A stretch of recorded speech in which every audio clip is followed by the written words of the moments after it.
My name is Shrouk. It's spelled Sheen Reh Waw Kaf, which means sunrise in Arabic.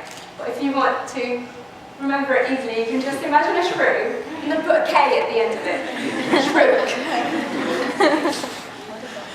I come from Egypt.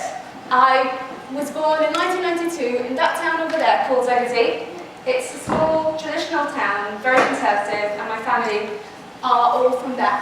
But when I was 5, my family made a big move to the city, and I grew up in the city of Alexandria. I don't know if you can see my house actually from there. I live just across the sea. So, like most people, I was assigned a gender at birth, and with that comes gender roles. It starts with pink baby clothes or blue baby clothes. For me, it was pink. But there was an expectation from me, from my family, to grow up and get married and have children, and nothing really much other than that.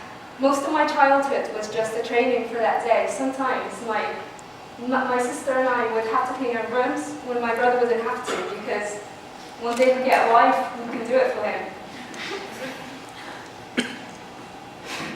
One of my earliest memories was finding out that the person in the TV is not a tiny person who lives in that TV in my bedroom. I was really disappointed to find out that the person from the kids' TV program didn't actually live in it. But it also sparked a really, I don't know, just a thought in my head that later changed my life. I became absolutely bonkers. I got obsessed with technology. I wanted to know how that magic works. So I started to take everything apart. Everything, including our remote control and my mother's precious phone. And when I tried to put things back together, it never really worked. It only infuriated my mother. My mum looks nothing like that, by the way.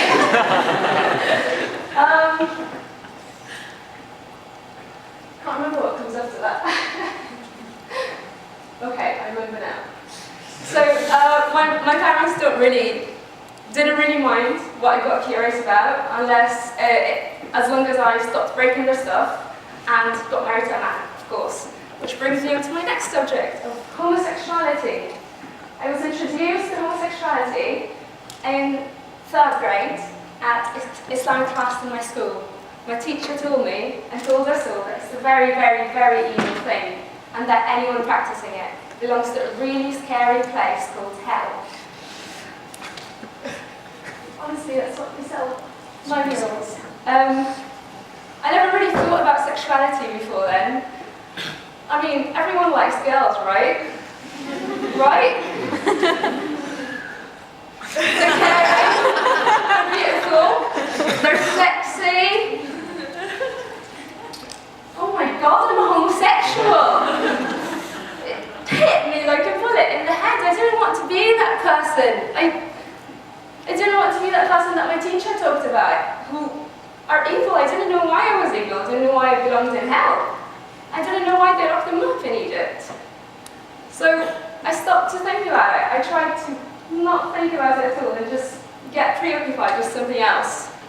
School wasn't all that bad. It was also where I was introduced to electronics. And for the first time, I felt closer to feeding my curiosity.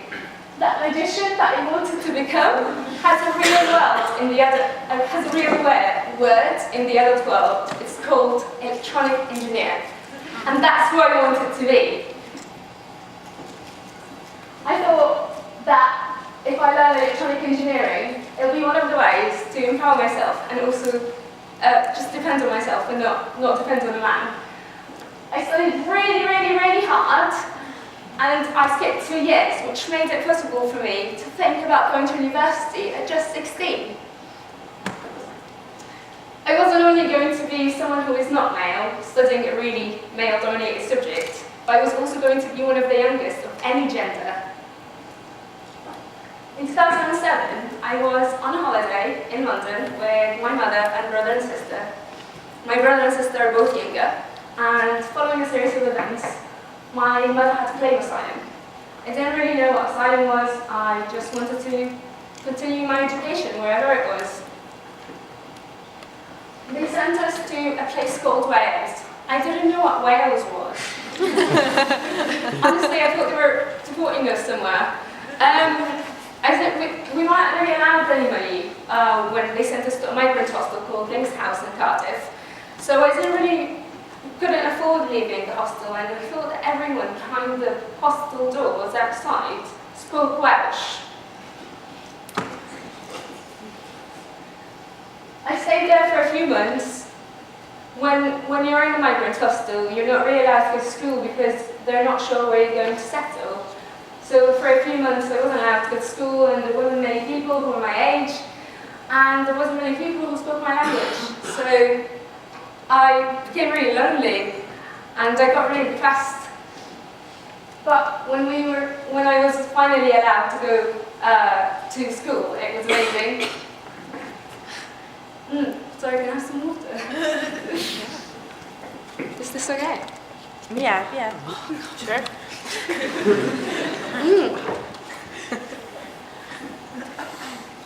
My lips were sticking to my teeth.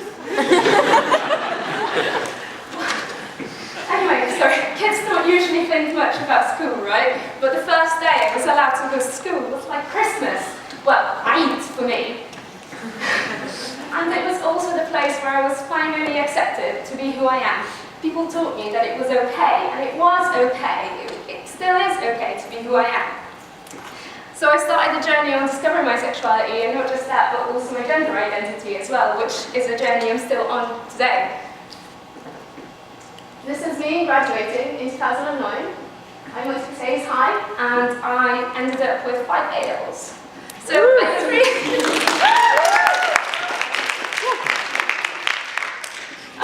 I was really excited to graduate because it meant that I could apply for universities, which was really great. I was finally going to be that engineer I really wanted to be. I applied to universities only to find out that my status as an asylum-seeker barred me from going to university. It wasn't just that. I wasn't also allowed to work, I wasn't allowed to claim benefits, and I wasn't allowed to travel outside the UK, so I couldn't try and go to university anywhere else. I couldn't really do much else with my time, so I started a lot of volunteering. But it was really sad finding that out. I was in places, I didn't know how long I was going to stay in the system. I didn't know when I was going to be able to go to university, or if I'd ever be able to go to university. Some of the organizations that I came across are Fair and Square, NUS International Students Campaign, and STAR. Does anyone know of STAR? Is anyone a member of STAR here? Yay! STAR stands for Student Action for Refugees, and they lead a campaign called Equal Access, for which they campaign for the equal access for asylum seekers to university, which is really awesome. Well done, guys. Please find out about STAR. I think there is a university society here in Nottingham, isn't there? Speak to the people here. The first time we've heard from the Home Office since claiming asylum was 3 years later, and it was a massive letter of refusal just being passed through the door. And I didn't really expect that. I thought that the UK was fair. I thought that it's got human rights. That's what you're told when you're not here. And I didn't know why any of this was happening. Not the education, not the work, not the travel, and not this. So I went to my mother's solicitor, and I told them I can't go back to Egypt, not just because of the reasons that my mother gave, but also because of my sexuality and apostasy. So they advised me to claim another claim in my own right. So that meant that there was 2 claims going on, my mother's, and then another one that was just me. At 17 and a half, I was facing a legal system that treated me as guilty until proven innocent. Some of the questions that they ask people to assess their sexualities of that, I'm not going to read them out because I feel too inappropriate. But these are questions that you ask 17-and-a-half-year-olds. You have to prove someone's sexuality when you claim that you're going to be persecuted in your own country because of your sexuality. I've had to ask my ex-partners to write letters, not just that they had sex with me, but how, in great detail. And I was blessed because I had been here for a few years. I've been here for long enough to meet people and know people who can testify in court for me. even if it was demeaning for them. They did it to save my life. But other people are not that lucky. Other people had just come here, like last week. They were running away and they're here now and they're supposed to prove their sexuality in means like that. How are they? But how is anyone supposed to prove their sexuality? My claim was initially rejected. They've also advised me to change the way I dress and look to be more appropriate in Muslim countries when I return. Before then, I didn't really know that the Home Office gave fashion advice.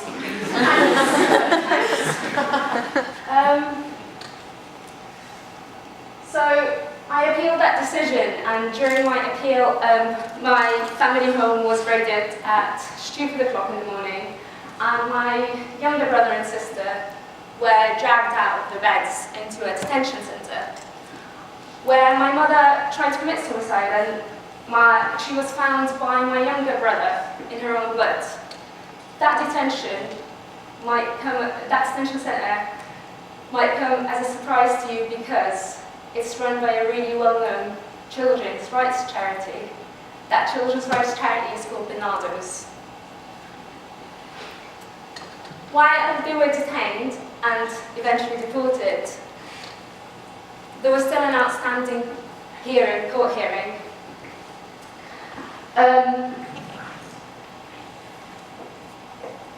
And it was obviously, still is very difficult to try and get in touch since. A few months later, I was allowed to stay. I was given my refugee status. And the whole process. But despite the circumstances, it was still amazing because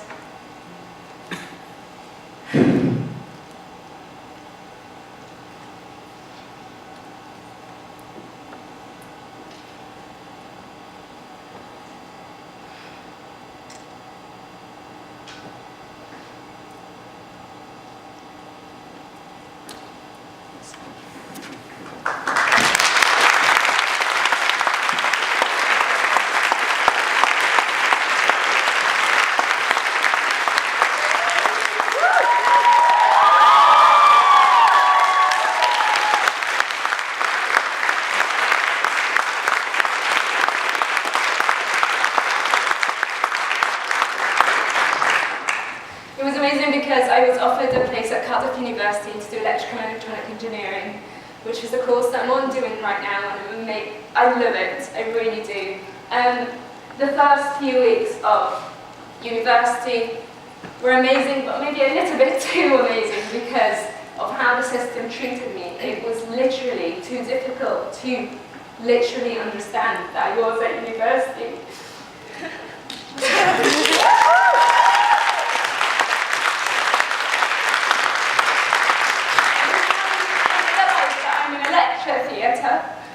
I'd have to leave the lesson. I couldn't do as well as I would have done if I was allowed to go from the start. But I was just offered an amazing job. I've landed my dream job. I'm now going to be an engineer at Intel, starting this summer.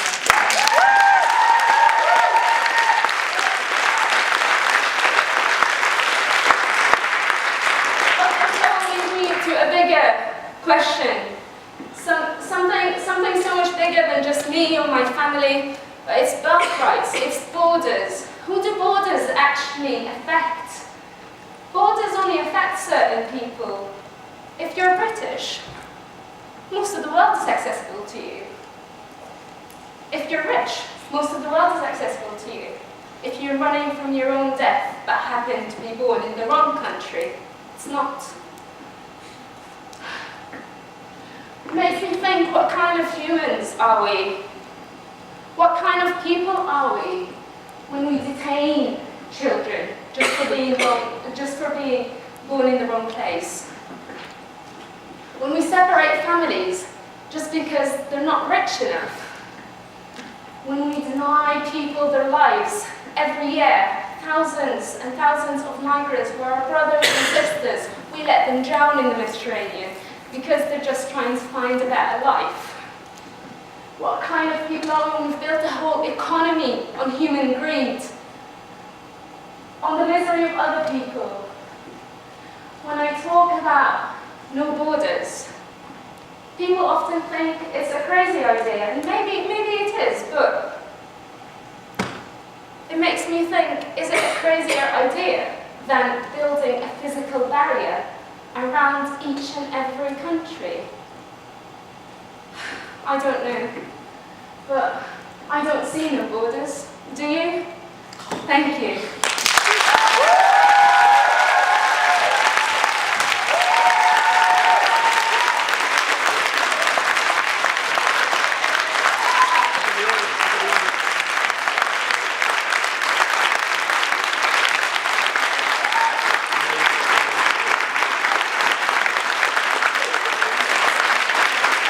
Shrouk, look at the audience. Look at the audience.